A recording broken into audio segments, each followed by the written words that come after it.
Hello again, it's Noob, and I wanted to show off a few things which were sent to me to review and to keep by Mock Workshop.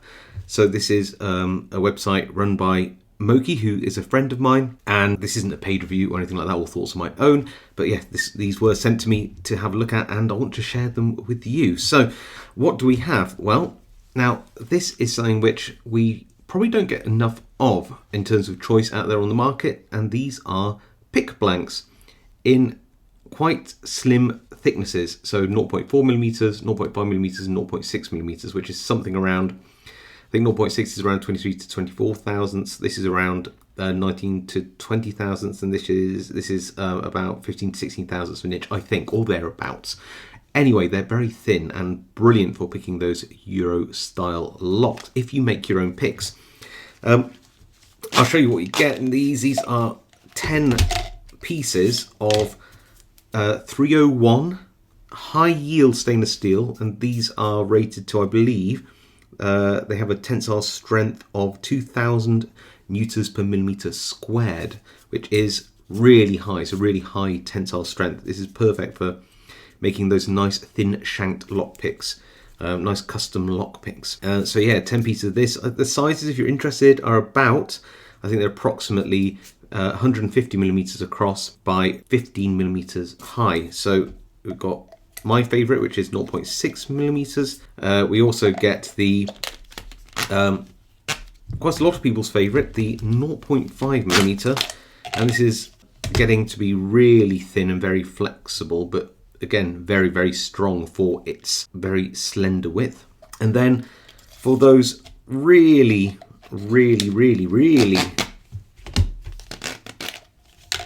niche, I'd say, applications, but because this is super thin, 0.4 millimeters. In fact, I know I just put more back, but let's have a look at the 0.4 against the, I'm going to get these mixed up, aren't I? 0.6, just to show you the difference between the two. And you can even see on camera there, can't you, that 0.6 is visibly thicker. You can see the 0.4 is what is flex a lot more easily.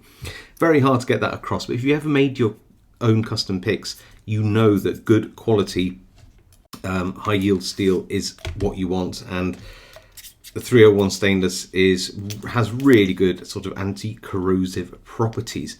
Now what I've got is a pick that I made, and I'm going to send this to Moki, which is I don't know the wood, forgive me, it's quite light. It's a lot lighter than, say, a walnut should be.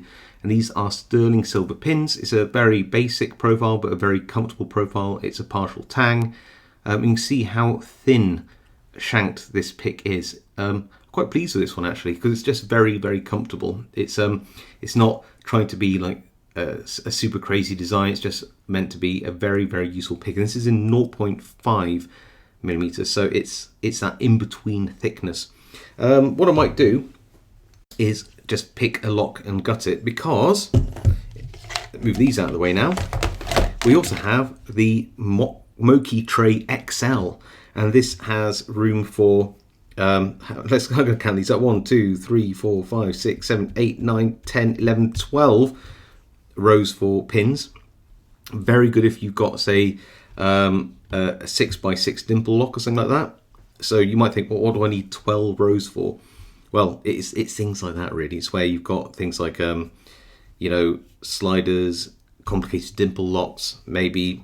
So with even more than 12 pins, you can use half and half. This is designed for those applications. And this is 3D printed, as you can tell, but to a very high standard. If you know 3D printing, this is actually really nicely done. In two tones as well, which I really like, with the Mock Workshop Moki's logo there. And then also for your distain locks, and I'll show that off in a minute as well, you've got these little spaces here for putting your discs and their spacers. So yeah, really is a bit of something there for everybody. So, you know, if you want a nice big tray to gut your more complicated locks, then you've got this. And I think that Moki does a whole bunch of different 3D printed trays on his website as well. Anyway, let's go to a little bit of a picking demo. Clearly your picks will differ to this one, but this is using that steel in 0.5, so you'll get a feel for how it performs if you make a pick and you pick a lock, and then we'll gut the lock and use a tray, and then we'll even gut the disc detainer as well. And I think that'll be a pretty reasonable demo for some of these items. Right, so a nice American Lock 1100 series. Why did I choose this lock? Well, thematically it's black and goes with the tray, but also if you know me, you know how much I love picking American locks, and at 0.5 millimeters thick, this will be very easy to pick up through that warding, and hopefully pin 1 there, pin 4, pin 3, anything on 2 yet? 2, little click, 5 again, nothing on 4, a little click on 3 again. You can tell these are serrated spools, can't you? Anything on 1? Another click on 6. There's 5, sorry, 5. Nothing on 4. Nothing on 3. 2. I think 1. Yeah, 1 just puts into a little deep falset. Back to 6. Oh, might have overset. Nope, nope, nope, nope, nope, nope. Don't lose it. We have the open. There we go.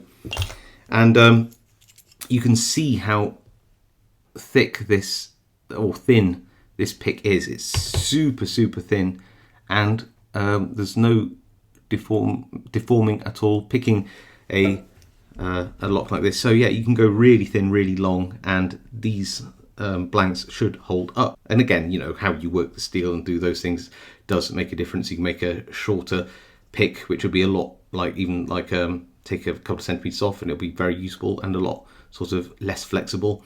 But for those long Euro locks, I like something a little bit more snouty. Right, let's gut this. And gutting this shouldn't take long either. And what's nice is there should be plenty of trays and bits to hold your stuff, which is nice. So even like little bits like this. Hey, do you know what? I could even use a little disc detainer holdery bit there. You can put some felt on the back if you wanted, but I'm just going to shove that there. We've got the lock, which I'll just put over here. Keeps everything neat, doesn't it? We can lock this back up because we do have the key, which will make taking this off a little easier using my gut wrench on the American lock. So 1, 2, 3, push that off. Make sure it doesn't ping across the room, go into my eye. And again, you can put these in there if you want, or you can move this over to wherever you want. Lots of space. Let's grab a follower. That should work nicely. Slide that out. Though we can pop the key pins out into the tray as you do normally. 3, 4, 5. And then obviously your little plug would go in the plug holdery bit. There's enough for 2 here, which is great. Again, put the key somewhere if you want to, and then we'll quickly gut this bit. Might as well get my pins the right way up since we're doing a little demo. Don't want to be accused of not being neat, do I? There we go, and we'll just take these top pins out as well.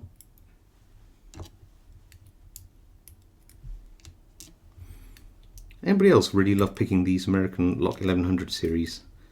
They're just almost like the perfect lock for picking, in my opinion, just for something to enjoy, a little bit of a challenge depending on the bitting.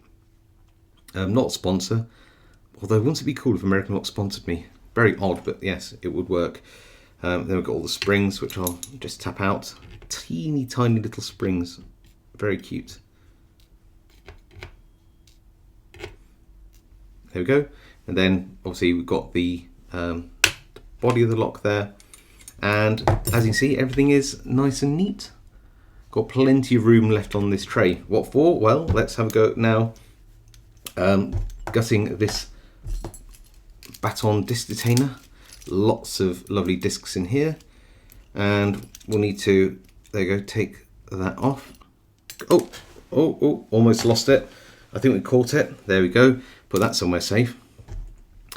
And then I believe that now that's done, I should be able to remove the key and then use something to unscrew. the top here. There we go.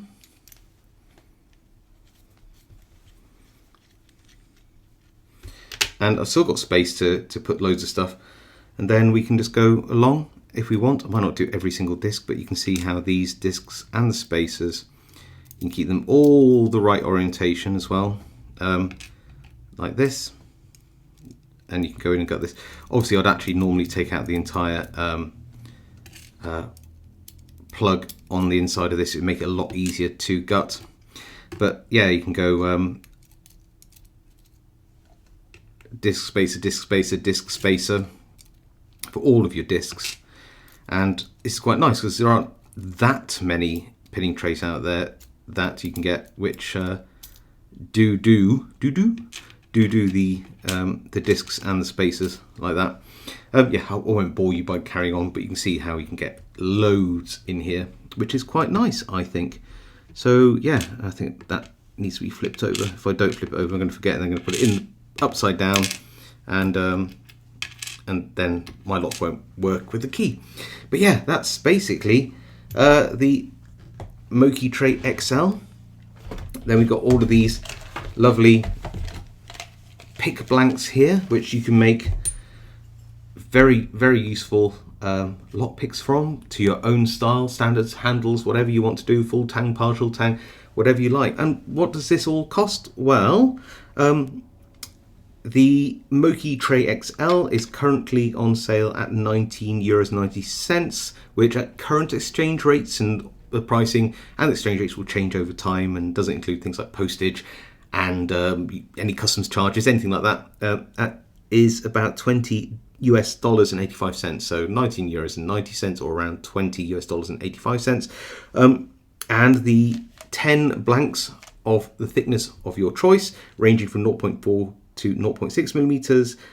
Each pack of 10 is around €14.50, which equates to, again, at current pricing, $15.20 or thereabouts. So yeah, what do you think? Are you yearning for some high quality pick blanks to make your own custom lock picks? You're going to be the next Ratyoki? Or, do you need a nice big colourful pinning tray to hold all your complicated lock guts? Then yeah, do let me know in the comments below. I do read them all and reply to them as I can. If you like this video, hit that like. Want to see more content like this, smash that subscribe and the notification button, because it really helps my channel out and I very much appreciate it. Otherwise, stay safe, happy picking, and I'll see you all next time.